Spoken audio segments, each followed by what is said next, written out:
Welcome to my channel. My name is Angela, and Good Friday. Happy Good Friday.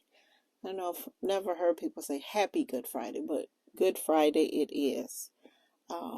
This Sunday is Easter, and just wanted to pop in and do update on my Microlocs and talk about a more serious topic. Um, I'm promising that I won't be on here long, but I probably will.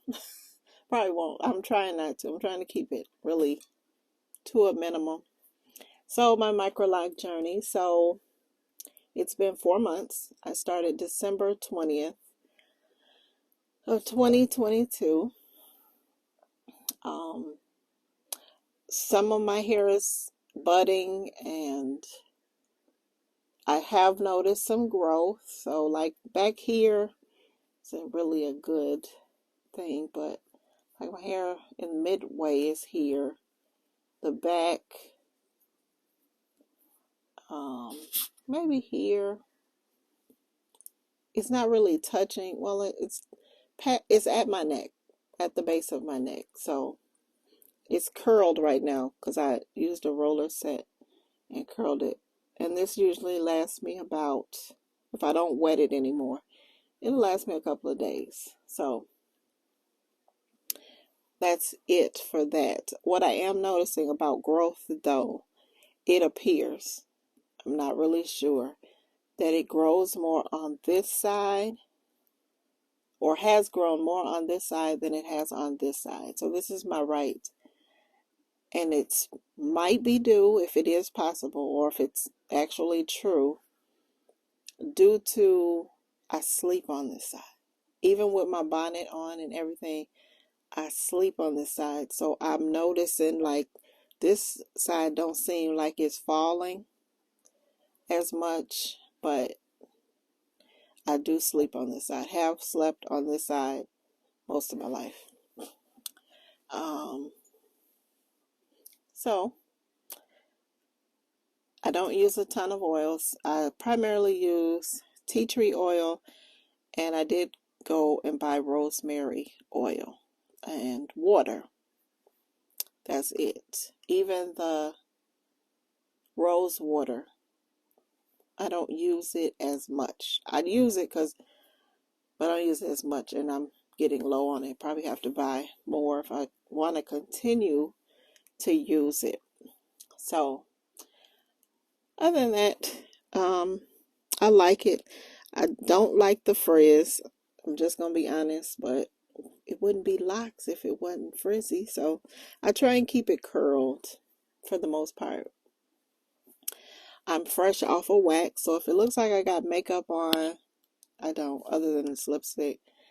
I got my eyebrows waxed, my mustache waxed, and under my chin. Thank you, Menopause. You have been awesome. And I say that because I have been trying to pluck them out myself with tweezers. You pluck them out, a couple of more grow back. Like, what were you thinking? So I got them all waxed out for the holiday anyway. And so,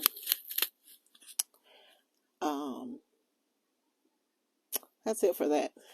This sweater here, this is my favorite sweater. I don't care if you're probably gonna see it on all my videos. This is this is my sweater when I come home. I like to put it on. It's comfortable. It's clean. It's warm because my house is semi-drafty. Even when it's warm outside, it has a draft. Not a draft like wind, but I'm cold. Like my upper body. Like if my upper body is cold, I'm cold. Bottom half, not so much. So it is clean. It does have a stain here on it, but it's not on the camera.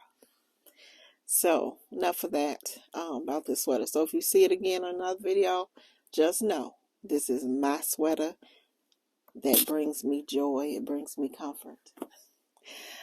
So next, I wanted to talk about and this is a more serious topic about verbal abuse. And hopefully it will help someone out there that is not sure if it's abuse or it affects them in some type of way. So I live with the person that verbally abused me.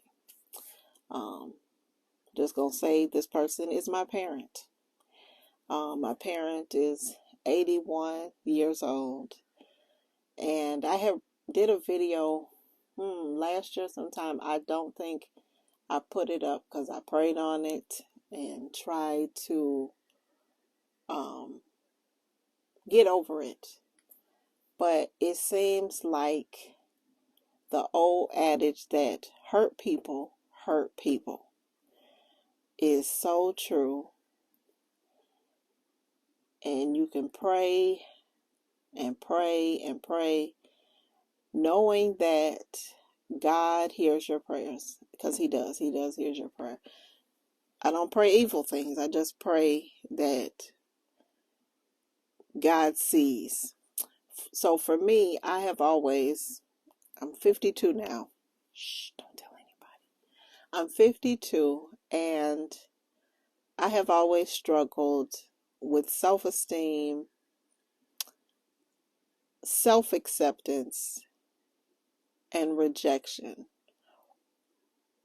and have always turned to God as my source of strength. I really didn't have a choice, but and when I say that, I don't mean it because God didn't give me another choice, but maybe He did and maybe He didn't, but have always felt that I can come to God with whatever my problems is. But I want this to be able to help somebody generationally, because where the abuse will start in one generation, if it is not corrected, it will continue into generations to come. So this is not a big thing. Like, this is not a huge thing that happened today, but it was enough. It was just enough. And I'm at a point in my life now that I know how to react to it, but it doesn't mean it don't take the sting away from the pain, or it doesn't lessen the pain. Like, just because you grow up, the same person that abused you when you're a teenager, and then they do it as an adult, you may be an adult now and you know how to handle it, but it doesn't mean that the sting is no longer there. So I was in the store, went to the mall, local mall, and was looking at clothes. First thing the person said was, "This a men's store." Now, ladies, anybody out there that know, Lane Bryant is a woman's store. It's for plus size women, or not even, I don't even consider it a plus size store, but it's for women in certain sizes. And so we were coming around, I was looking at clothes, blah, blah, blah. And then we got to where they had bras, like they had them lined up. They were all on sale or whatever. I didn't even get a chance to look over there because, one, I didn't go to the store for bras, but I was, just looking at clothes. And I was going to make a day, not a whole day, but just enough time getting out the house. I was going to the mall. I was feeling good. I was happy. I was joyous. And here come the comment: "You should get you one of them big old bras over there for your big old boobies." That's boobies, not the word that's used. And in that moment, just in that moment, like, all the excitement and all the joy of being out diminished. of course, I had something to say. I did have a comeback, so don't think I sat there and took it. I probably should have, like Jesus said, they slap you on one cheek, let them slap the other one. But I did say something. And I said what I did say, because one, my child was with me, my adult child, but my child was with me, and I said, we're not here for that. And regardless of how big my breasts are, they don't bother you. You don't have to live with them. They're not yours. Had this whole conversation, even driving home. I said, you ruined a good moment by worrying about my breast. And I'm not even gonna say how big my breasts are, but they're not really that big, but they're big for my frame. Let's put it like that into perspective. I don't even know why I'm talking about it. But it was just that in that moment, how the enemy can take away your joy, your peace, your hope, your excitement for the future. And I know other women, other men probably have had parental abuse, and they don't speak up, or they don't say nothing, or that's just the way that person is. And but like I said, hurt people hurt people. And even in, after they made the comment, they laughed. It was funny to them. And when somebody is talking about your body part, it's not funny to you, or just talking about you in general, it's not funny to you. Maybe this is God's way of saying, you know, to not judge other people, for number one, but also, what does God teach us? God teaches us to pray for our enemies, and your enemy could be anybody.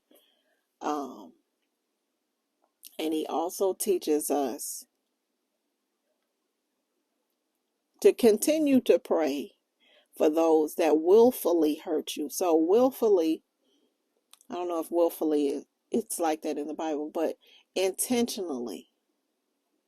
Because here I was pushing this person in a wheelchair, looking at clothes, not saying nothing offensive, and out of the blue. And a lot of times the abuse comes like that. It's like, you're not doing nothing, you're not saying nothing, but out of the blue. But reason why I record this video, because now I have to acknowledge to myself that it is abuse.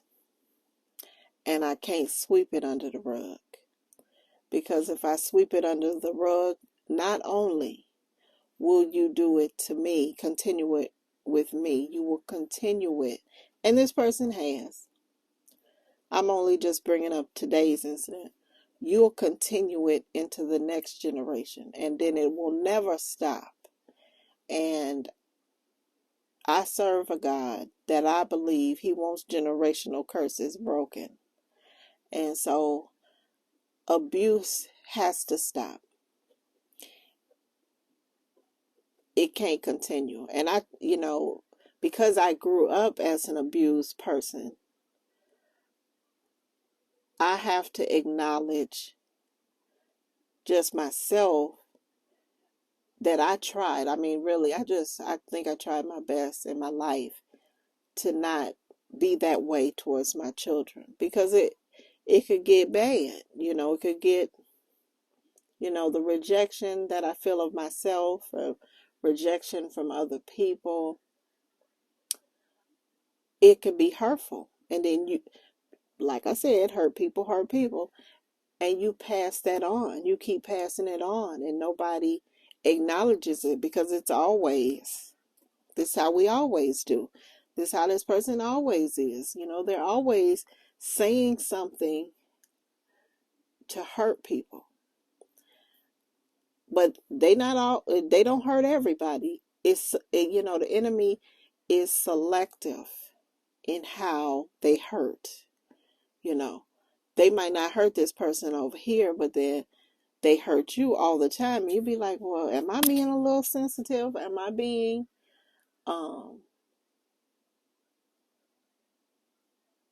too on guard?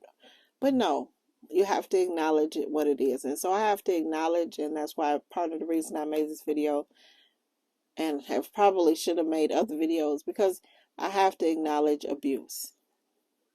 It's verbal abuse, emotional, because then what do I, and then when we was in the car driving, the person said,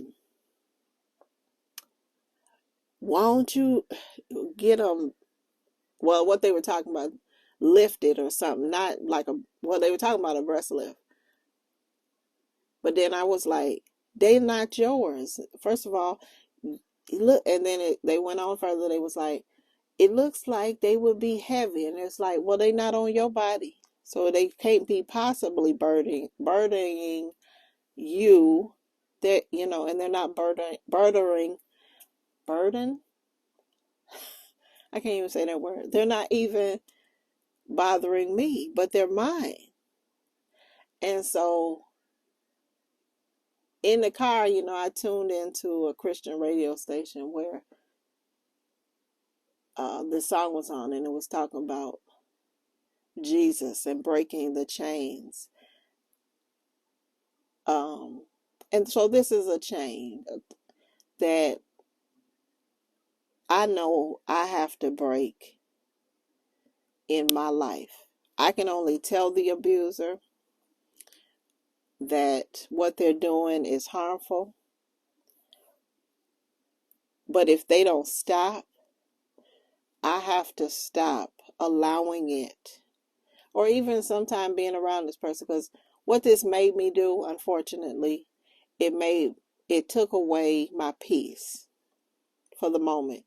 It took away me going somewhere and showing this other person a good time, but they chose to